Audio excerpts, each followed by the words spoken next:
All right, what's up, YouTube? So, Actman released the best and worst game of 2024, and I'm excited to see it. I love his content. I'm a huge fan of him. He is such a good content creator. He seems to be a good guy, too, a good, genuine little guy who just likes games and talking about them. So, let's see what he has to say. I'm curious to what his opinion is on 2024 as a whole in the gaming space. I think it was a great year. I think it was an incredible year for gaming. I think we got a lot of good releases and we got some good bad releases to laugh at and poke fun at and hopefully teach the devs that some of this stuff just ain't working. So let's get into it. This is the Actman here, and today it's time to look back at the absolute best and utterly worst. I forgot that Shadow of the Erdtree was this year. Holy crap. Like, this year was so stacked that I forgot. Anyways, like the video and subscribe if you can. We're trying to reach 1,000 subs. Thank you so much. Games of 2024. Concord. This year was one for the record books. Game of the year. For certain records nobody wants to break. We saw the enormous rise and tragic fall of Brave Concord. Farewell, sweet Concord! A game which will live in our hearts and in infamy. 2024 was a huge year for out-of-touch CEOs, and Dude, when the best character in your game looks like a trash can, that's not a great sign. $400 million game, by the way. $400 million game. Okay! Maybe I should walk that joke back. I was trying to point out that we reached new heights in the number of layoffs across the video game industry. Don't take this the wrong way, okay? As we go month by month through 2024, I'll put up a casualty number. Sorry, I mean a regrettable but necessary loss number. Oh. Also, the nerve of that Jeff dear Keighley God. guy, right? How dare he use his platform at the Game Awards to raise awareness about this issue in the industry? Personally, I'm actually a huge fan of unemployment and outsourcing jobs to AI pig slop. Please, more AI slop. Let me keep Call of Duty, by the way. consuming. Call of Duty. With that being said, let's dive into the most memorable moments, games, and releases this year. I think there's Stay a tuned ton to of the end games because that I I'll be missed giving you this year. my pick for best game of the year and worst. Okay, let's be real. You already know what they are. It's Helldivers 2 and Dragon Age the Veilguard. But also make Oh. sure you leave a comment below and let me know your picks for best and worst game of the year. Let's have our own little Act Awards in the comment section. I'm curious to see what you guys The think. Act Awards. Let's get it. January was Wow, a huge month Jesus. for layoff fans. Riot Games had about 530 layoffs, but Microsoft was also putting up some insane numbers, totaling over 2,000 layoffs in just 1 month. Jesus. Saquon Barkley doesn't even have 2,000 yards this season. He's totally washed up. Look at the numbers Microsoft is putting up. 2,000 layoffs in 1 month. Is the joke getting old, Jenna? Video game industry is in dire straits, people. Yeah. These layoffs were broad. They hit 343 Industries, now Halo Studios. They hit Bethesda, Blizzard, and Activision. And 2 of the founders left Blizzard in 2024. Mike Ybarra and co-founder Alan Adham. Adam. Fuck, I don't know what his last name is. Whatever. The first major release of 2024 was a big one. The Last of Us Part 2 Remastered. Thank goodness. Were you guys as Was it? excited for this remaster as I was? No. Because I wasn't excited at all. Oh, okay. I've never played Last of Us 2. You see, I've been waiting for The Last of Us 2 remastered to get a remake. Hopefully in 2 more years. And I can sit down and finally see what this game was all about. But 2024 actually Wait, he hasn't started off played it? with He hasn't played Last of Us? I have not either, so I can't talk. But I'm surprised, to be honest. a boom. Something nobody expected. Power World came out the same day, January 19th. Dude, oh my. What a game to Yeah, that's crazy that came out this year too. I didn't play. I played probably like 20 hours. Like I didn't get super deep into it, but I mean, I like the concept. I think it was a great game for what it was. Even being like early access and stuff, I thought it was great. start the year. A Pokemon-inspired survival monster-catching game Yeah. featuring all the animal slavery you could possibly imagine. Power World quickly became one of the best-selling PC games of all time. Yeah. And it cracked the top 2 of highest concurrent player count on Steam. In January, huge. Power World was averaging 1 million concurrent players. Right below Black Myth too. Like holy, that's huge. On average. But just 2 months later, that number sank all the way down to 83,000. Though its flame burned bright, Power World went out with a bit of a whimper. Once players had done everything the game had to offer, there was little reason to engage with the survival mechanics and keep building your town. It was a ton of fun figuring out how to optimize your workforce to get the most The game's not dead though. They can bring it back. Like if they add enough new content and then they sort of do like a game reset where like you sort of restart from kind of like a game wipe that you can opt into, I think it could bring back players for sure. Resources and build the most expansive base. I think coming out in early access really hurt this game in the long term. Had it been on par with the quality of something like Helldivers 2, I think this game would be soaring right now. I still think it can have a resurgence. I think the game is good enough that it can. I don't really buy the early access being an issue here. I don't think so. Because I saw this game more as a live service, but I don't know if that was the intention of the game or not. Now, still, the most recent update that came after the Game Awards has somewhat revitalized the player base. Yeah, that's and I'm what I was still saying. surprised it wasn't nominated at the Game Awards. Ace Attorney fans rejoice because the Apollo Justice trilogy and Ace Attorney Investigations have finally been remastered and ported to modern consoles. I've never seen this game, so I don't know anything about it. It has some of the best writing and storytelling you will ever find in any video game series. Highly recommend. And it's a big deal. I feel like people use clips of this, like the old version in YouTube. I think Actman uses old clips of this game. Because the second Miles Edgeworth game had never been translated to English until just recently. And it had been out for like 12 years. Wow. So now we can finally play the game and understand what they're saying. Wow. After a 9-year hiatus, Tekken came screeching back into the spotlight with 8, earning critical acclaim from fans and critics alike. It even won Best Fighting Game at the Game Awards, beating out my beloved Sparking Zero. Wow. Guess I'll have to try it out. Not a big fighting game guy. Oh, but the first major failure of the year came in early February with Suicide Squad Kill the Justice League. So that's it? What, we some kind of live service flop? Kill the Justice League's biggest problem was that it was a live service for no reason, really. Well, the reason was money. Want money now. Live service make money. Except, true. It looks like you lost a lot of money on this one because the developers are already winding down development as the 4th season will be the last. Yep. The game saw a very slight boost in player numbers in December, but not enough to make a sizable difference. Like 1,100 players? But burn money for a $200 million game? Brothers. As they've revealed, they've taken a financial hit of $200 million. Weren't they selling this game for like $3 on sale or something? $5 maybe? And it still didn't do that much? Ruse. $200 million. We're wasting money on fucking live service games that nobody cares about while also axing staff. Make better games. Have better ideas. Yes. Naturally, this major flop served as a pretty big warning sign, a red flag to other studios looking to overinvest in shoddy live service games, and thankfully no other major flops released in 2024. Just 6 days later, a little team called Arrowhead Studios would come along and say, "Poof, poof, you want to see how a live service is done, little bitch? He's been hitting the gym. Let's go, Actman. Let's get it. Boy." And they came out with Helldivers 2, Dude, I still have yet to play this game. I do need to play it eventually. I just haven't gotten around to it. It looked good when it came out. Like, I saw Asmund play it a little bit, but we'll see. I mean, I will play it eventually, for sure.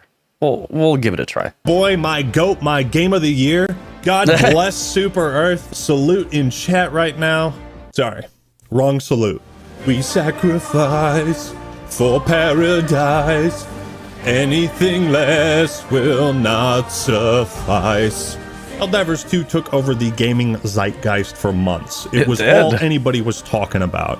Memes were running rampant, and Helldivers 2 sparked renewed interest in the Starship Trooper series, which is still one of my favorite sci-fi movies of all time. Really? I've never seen this movie. Incredible and consistent, with tons of new weapons and enemy types, planets, major orders. I called this game a masterpiece, and I stand by that. All right. This game has set a new standard for what I expect from a live service business model, or what is the best case scenario. However, there were some major problems. We can't always win, right? Despite some major balancing issues and nerfs that affected the game and the player base and the sandbox within a few months after launch, they've mostly rolled back a lot of those changes. Good. And Sony delisting the game from like 177 countries What a brilliant idea that was. Oh, boy. Let's kill the momentum of our fastest selling game of all time. I'm a PlayStation executive. Yeah. Hey, Sony, our game is doing really, really well. Can we roll back that idea that all players will have to make a PSN account?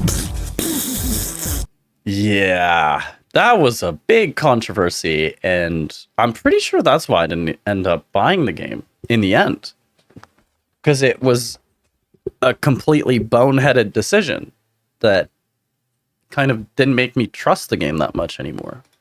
I'm a PlayStation executive, no? Delisted. I like losing money. Regardless, Helldivers 2 is one of those staple games now part of my catalog where I could hit up my boys at any time and be like, want to play Helldivers 2? And we'll get a squad anytime. I love it. Can't wait to see how the game evolves into 2025. Yeah, it's a live service, so let's see. What the fuck was wrong with Ubisoft this year? Oh boy. It was not a good time for Ubisoft. What is Skull and Bones? Why is this That was random this pirate year? game Holy, I getting forgot. a $200 million budget and being developed over like 10 years? Why did 10 Ubisoft CEO years? call it a quadruple What? A game? Where did this even come from? I feel like I never heard about this until after it came out and I heard the term quadruple A game. Yeah. That was the only notable thing about the game. And NFT? Question mark, I think. $200 million budget, and then saw like peak Steam player count like 2,000.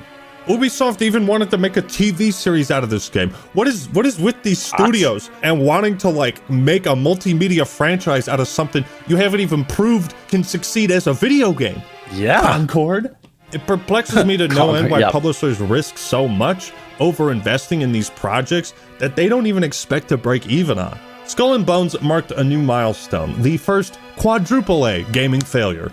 It was plagued in development hell, and I guess Ubisoft just kept throwing money at it. You can't fix all your problems by throwing money at them. Without a cohesive vision, the game failed to impress, and the quadruple A tag has made it the subject of mockery by gamers. Apparently there's supposed to be an expansion to Black Flag, which I love. That's like my favorite Assassin's Creed. I don't know how you Really? fucked that up.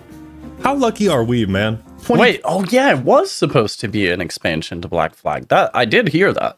I don't remember where, but I did hear that. 24, we finally got a long-awaited sequel. Poker 2, Now, if only they could make Poker chess too. 2. aka Balatro, made by one Again, dude. another this game I indie haven't played. roguelike made it all the way to a nomination for Game of the Year. Memes Yeah, did not become that's dreams, huge. however, and Balatro lost to Astrobot. Still, it sold over boy. 3.5 million copies, and Balatro has Lost given to a the unique PlayStation spin on the ad. deck-building game genre.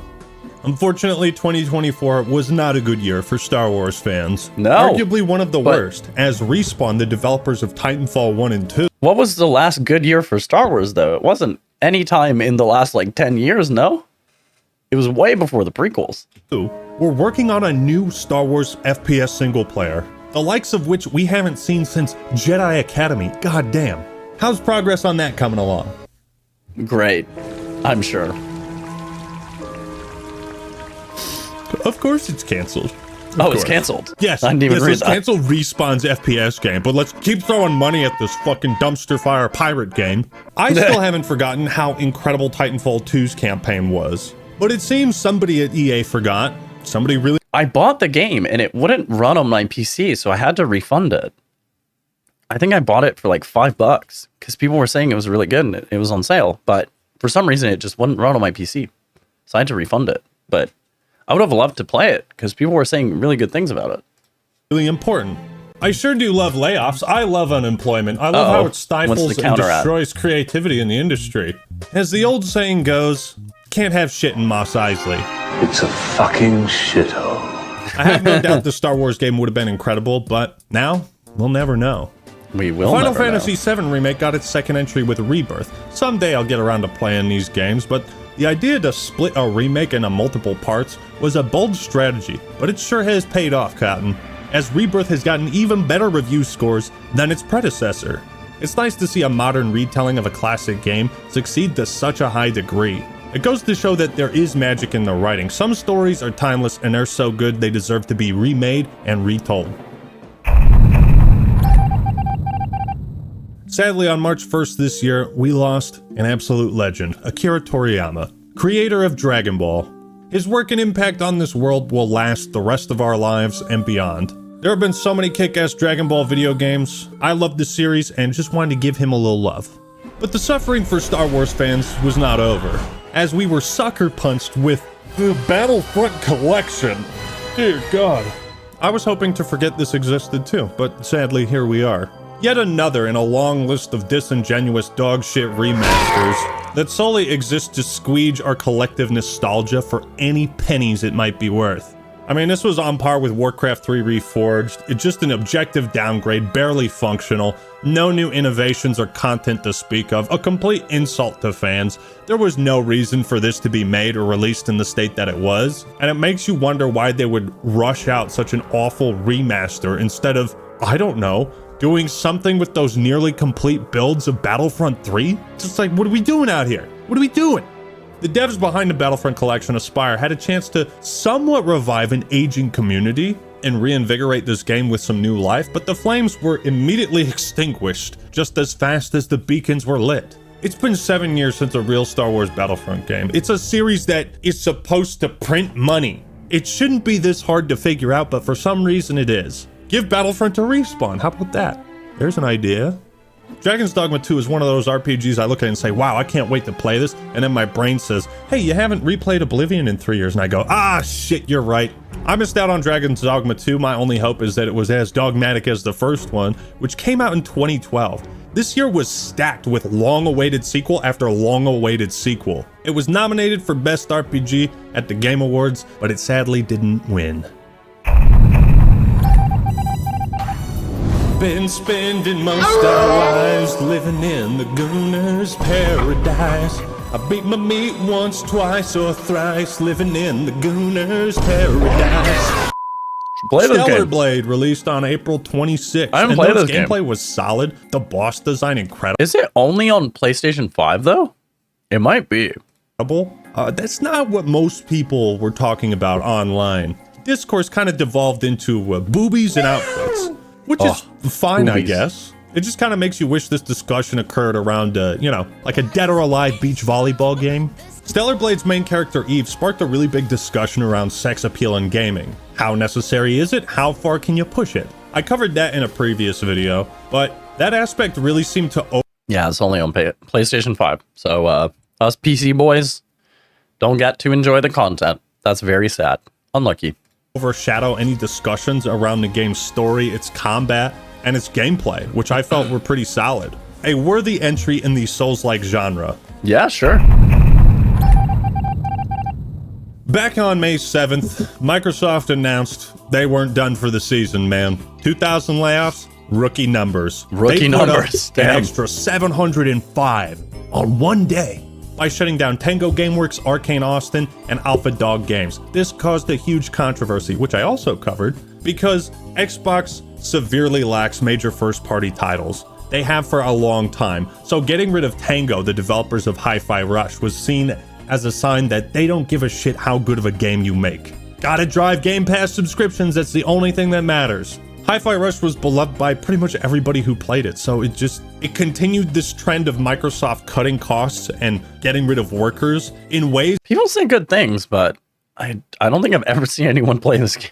that don't seem to result in us getting better games. A truly indefensible decision. Microsoft is sitting on so much intellectual property right now, and they're doing fuck all with it. So this was kind of a boiling point for me and a lot of other Xbox and gaming fans who just want to see Phil Spencer do better. Now that it looks like Microsoft and Xbox might even be abandoning the console market, really doesn't show a lot of faith in the brand or its potential to produce True. amazing exclusives. Thankfully, back in August, Tango was acquired by Krafton, which saved the studio half of its employees in the Hi-Fi Rush IP. Thanks, Microsoft!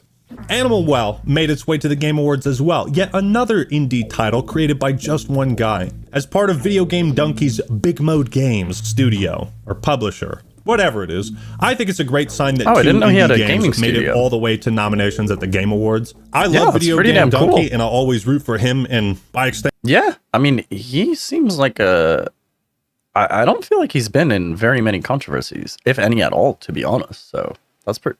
To have a career as long spanning as his, it's pretty good. the games he helps. And I think it's great to see content creators help indie developers make their dreams become true. Yeah, for sure. Senua's Saga Hellblade 2. It's a game I'm not really interested in, but as a tech or graphical showcase, it's pretty incredible to watch. I almost played this game because it looked really good on the graphics, but I don't think it's my kind of game. I'm not going to lie.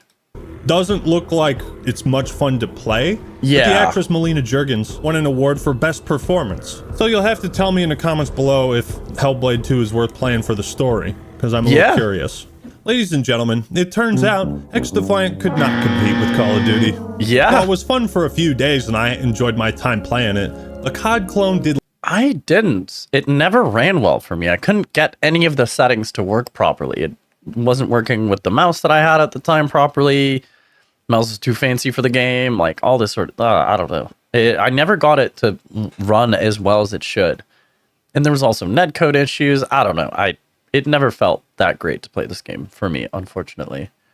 But it could have been great. I mean, I encourage competition with any like game genre, and especially for like Call of Duty, right? Where they just have free reign to do anything. And I feel like they have ramped it up since the announcement of X-Defiant dying, right?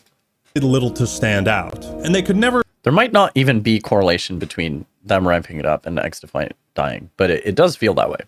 beat the allegations of being the game you'll play until Black Ops 6 comes out. Born from former Infinity Ward leaders like Mark Rubin, X-Defiant looked like it could be a legitimate contender. And it may have been decent, but it was also generic. Even now, it just never had any identity beyond being like trying to be in the same market as COD and then using Ubisoft old like characters in the game, which I feel like nobody gave a shit about. But maybe I'm wrong. Maybe people did care, but they're not any games that I played, so I didn't care. I'm having trouble finding words to describe the game. I think most people who tried it out thought, yeah, this is all right, and then quickly stopped playing because it's all right is not going to keep people's attention for long. Well, no, and it was just an inferior product to Call of Duty. Like, Modern Warfare 3 was better. Black Ops 6 is better. So, you can't release an inferior product. Like, yeah, releasing it free to play was good, but you're not going to keep people's attention when your competition is Call of Duty. Like, that's a problem. December 3rd, they announced that they'd be shutting down the servers on June 5th, 2025. So obviously, Ubisoft is not holding out hope that this live service FPS is going to go anywhere. I do think they killed it too early, but I don't know. Obviously, I don't see the back-end numbers, but in my opinion, they killed it too early. I think this game could have had potential. They just had no identity. That's the biggest problem. They just had no reason for me to go to this game versus COD. A terrible year for Ubisoft, but a wonderful year for Paper Mario fans because finally they released something I care about. The 1000-Year Door Remaster. Okay, well, this I don't care at hands all down about the best Nintendo games. Mario I'm not gonna game lie. in terms of storytelling. It is truly one of the greatest RPGs ever made, in my humble opinion, and I was so excited to see it getting some love. Don't sleep on the 1000-Year Door, man. In the third chapter, Mario becomes a WWE fighter who fights a giant chicken in a city flying above the clouds. Okay? Fair enough. It's awesome. Okay. Well, if you're into that kind of game, then the release of Destiny 2's The Final Shape in June resulted in even more layoffs at Bungie. Oh, nice. With your work? See ya. Wow. Goodbye. 220 employees were axed, which accounted for about 17% of Bungie's workforce. That's pretty crazy. I don't care about Destiny. I feel very disillusioned from modern Bungie and don't really care about... I played Destiny 1, but I've never played Destiny 2. And I didn't play Destiny 1 for very long. So... what they're working on, to be honest. And then we got a DLC so big, some considered it to be its own full game. Elden Ring's Shadow of the Erdtree. I'll get my review out someday, okay? Someday. I got a plan. You always got a plan. January. He has been talking about this review for a minute. Mostly positive reception, though I found myself to be one of the few people who thinks it's worse than the base game. At least it's open world. There was so much wasted space and wide open landscapes. Yeah, I still haven't finished it, so I don't have like a full opinion about it. But I think it's great. But I do think the base game was better. I would agree with that. I think that's fair. With very little of interest to find.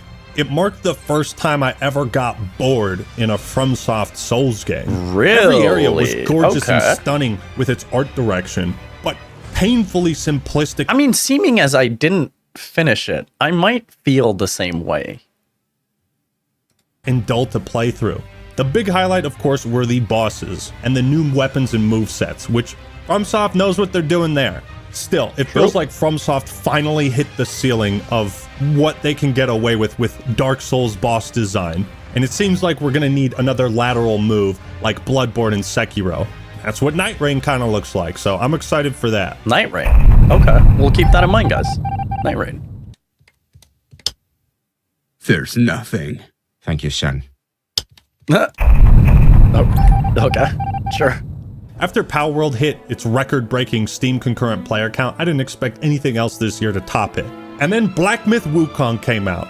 Yeah. Loki, the video game, had the right combination of incredible visuals and an iconic setting. Leaning heavily into Chinese folklore, This game looks incredible. I just think it came at a time where I was playing other stuff, so I just didn't find the time for it. But this game looks incredible. We do need to play it, absolutely. game exploded in their native country. It showed a side of Chinese culture that resonated deeply with their people. And because of its massive popularity in China, Western audiences turned their heads and said, "What's that? Monkey What game? is that? 2 million Monkey concurrent game?" players? I'll check it out." While at times the game really does feel like a on-rails boss gauntlet littered with invisible walls. Wait, that's really? honestly kind of fine. If the combat is solid and the bosses are fun, then yeah. I don't mind the more like linear style. I think that's okay. Not everything needs to be open world. So I'm okay with that. You know, keep it simple. Not every game needs to be like open world. Like Sekiro, the combat focused around one weapon type, the staff, but they really fleshed out the type of attacks and special Okay. moves you can use. Wukong won the Player's Voice Award for Game of the Year at the Game Awards. I mean, in PoE 2 right now, I'm playing the monk. So, and that's been really fun. I actually do like the staff quite a lot. Cementing its status as a fan favorite of 2024. So let me get this straight. You're saying Suicide Squad Kill the Justice League lost $200 million? Pfft, that's nothing. Hold my beer, said Firewalk Oh, Studios. dear God. Boom! You think you can waste money? 200 million? Pump up those numbers, kid. Concord doubled Oh, that. no. Oh, here we go. Wasting $400 million on a live service hero shooter, not part of an established IP, with ugly characters that Yeah. cost $40. All for a game that was playable for just 2 weeks. At that point, just burn your money, man. Like, why even donate Straight to charity? up, right? Just burn your money. Yeah. Not about money. It's about Sending a message. What was the message? I mean, honestly, what were they thinking? These are some of the worst. The only semi-appealing character, they made even this guy look bad in its like character selection screen. This is like the only semi, and not even appealing, semi-appealing character. What the fuck? Worst character designs I've ever seen. Goes Yeah. to show that graphics ain't everything. You can have the most highly detailed visuals that money can buy, but if you don't have a good art style, you know, people don't like looking at things that are ugly. Apparently, Yeah, Concord's no shit. development was plagued with toxic positivity as leadership was unwilling to hear criticism or act on constructive feedback. It was a Yikes. sort of, "Hey, Captain, we should sail around that iceberg." Nah, we're good. That does feel like the situation. I won't lie. Like that is pretty accurate to what seemingly happened. I have no idea why Sony thought to give this brand new studio developing their first game a $400 million budget for a brand That's like giving like $200 million to like a first-time director. It's like the same thing. Holy, I don't understand like why anyone would ever think that would work. new IP and to charge $40 for a hero shooter in a market that's saturated with free-to-play hero shooters. Yes. All copies ended up being refunded, meaning there was no money made on anything. Quite possibly the biggest L for gaming since E.T. the People wouldn't Extraterrestrial have for even Atari played this game if it 2600. was And free, though. Concord will remain That's a part of punching the bag problem. for years to come. Star Wars Outlaws, another Ubisoft they had some of the biggest streamers playing this game and nobody even bought it or cared about it. Game that really didn't pique my interest because at this point, I and many other gamers were just kind of tired of Ubisoft's shenanigans. The weird pricing models, how they advertise and sell their games, all these different editions. What the fuck is this, bro? Why do you have a season pass? What? What? Pre-order? Have you fucking pre-ordered yet? The gameplay looked decent, but I don't know. Third-person Star Wars shooter. Give me Republic Commando 2.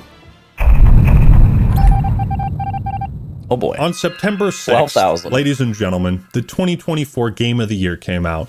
Astrobot. True. Honestly, I did not expect Astrobot to win because I haven't played it. And I think it's one of those games that if you have played it, you know why it won. Over Black Myth, though? Really? This is what we're going to say is Game of the Year over Black Myth? Really? And if you haven't, then you're sitting there confused as hell as to why it did. I love that the... Well, I think it's that, but also, like, I don't care about Mario games. I just write this off as another Mario game. It's fine to copy. I don't give a shit, but this feels like a PlayStation ad more than it feels like a game. devs tried to shout out Nintendo, you know, and saying that, hey, there's a company that's kept 3D platformers alive. You know who it is, right? But they couldn't mention them by name. Yeah. I don't think Sony would have liked that. I played Astro's Playroom, which came with the PS5, and I thought it was pretty dang good. Even if it was more of a tech showcase kind of game. You know what? So is Wii Sports. Astrobot proves there is still a demand and a market for 3D platformers, a genre which outside of Nintendo has really not seen. Yeah, I mean, for me, it doesn't appeal to me, right? This game will just never appeal to me, and that's fine. I just don't.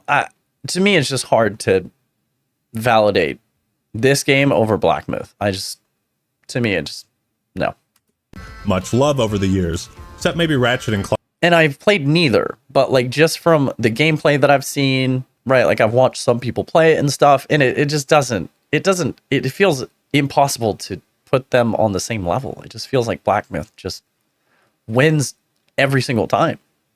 So yeah, to me, it's just weird that that happened. Clank.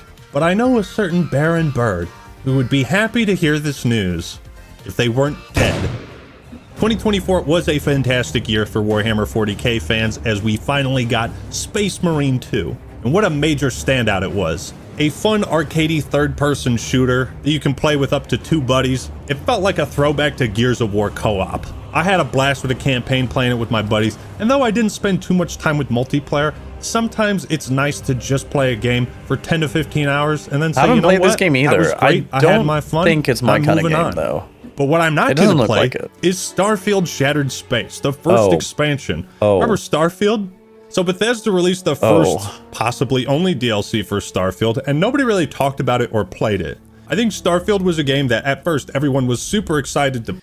I can't be the only one who doesn't really like Bethesda games. I just don't. The combat doesn't do it for me, like ever. But the longer everybody played, Maybe like Skyrim would be the only exception, but apart from that, I haven't really played any Bethesda games past like 4 hours, maybe. it, the more we all realized how shallow the pool was, how vapid the game got over time. I doubt Starfield is going to have any sort of like No Man's Sky type of resurgence. I think people are just over it, to be honest. The horror genre has seen a resurgence almost entirely through remakes, and while it is kind of disappointing that we're not seeing a ton of new original ideas, shit, it seems to be working with Dead Space, Resident Evil, now Silent Hill 2, so I guess keep it up. I've never played the Silent Hill series, but I've heard nothing but good things about it. Yeah, I haven't Dragon Ball either. Sparking Zero was one of my favorite games this year, a true successor to Budokai Tenkaichi 3. Although it's not a game that's really been balanced for competitive play, neither is Mario Party. Both of these titles I find are at their best when you're playing with your buddies in a relaxed, casual environment. Fair enough. I'm still pretty mixed on Black Ops 6. My attitude towards the game has gotten significantly more negative after they started selling AI-generated cosmetics and pig slop. Like, something about that art, man, is just so disgusting and off. Yeah, I mean, that's like not... That's pretty on brand for Activision, though. Like, I don't know. I'm not surprised. pudding. It's killed a lot of my interest in Black Ops 6, and its incredible zombies mode. Yeah, When it first came out, it was so good. I really did enjoy the first month of the game, but past that, I think COD for me is like a 1 month, maybe a month and a half game, and then I'm like, all right, I'm bored. replace the actors, man, fuck you. I might be done with it, though I do enjoy playing the new zombies maps with Mr. Raffle Waffles and Hidden Xperia. That's fun, so I might keep doing that. Oh, and then the worst game of the year, in my opinion, or at least my most disliked, was Dragon Age the Veilguard. It's a totally biased opinion, people did not I like this replayed game. Origins for the first time in years, and you can barely tell these two games are from the same series. The Dragon Age identity started off... Yeah, Actman made a great video about this game. It was very good, and he compared both, and yeah, like they really took a departure, and it doesn't...